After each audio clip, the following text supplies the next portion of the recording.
Hi guys, magluluto ako ngayon ng manok gawing litson paksiw. Mamamarinate ko muna siya guys.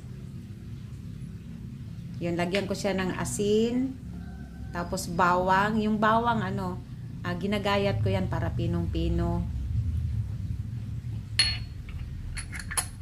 Tapos pamintang durog.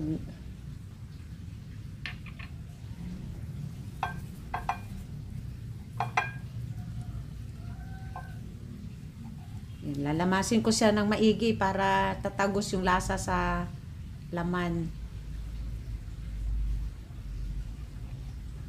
Tapos lagyan ko siya ng patis. Yan, mga 1 kutsara lang na patis.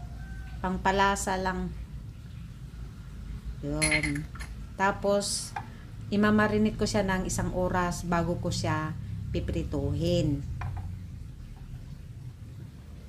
So ito na siya ngayon. Itong kawali ko, meron ng mantika. Kailangan ko nang ilagay ang manok.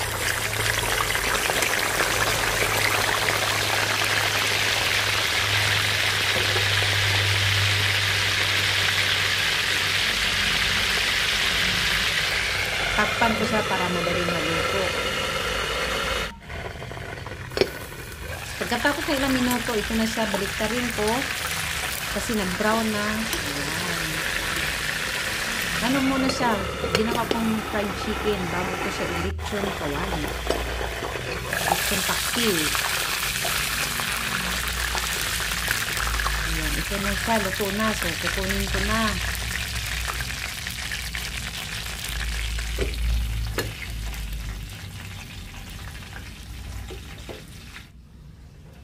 Tapos dito sa kawali, maglagay ako ng tubig kung saan ako nag-prito. Hindi ko nahugasan yan para nandyan yung lasa.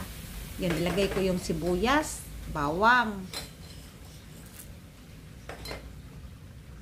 yung pamintang buo, saka laurel, konting suka,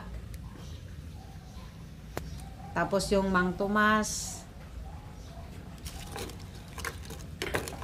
Yan, mimix ko muna yan bago ko ilagay yung manok.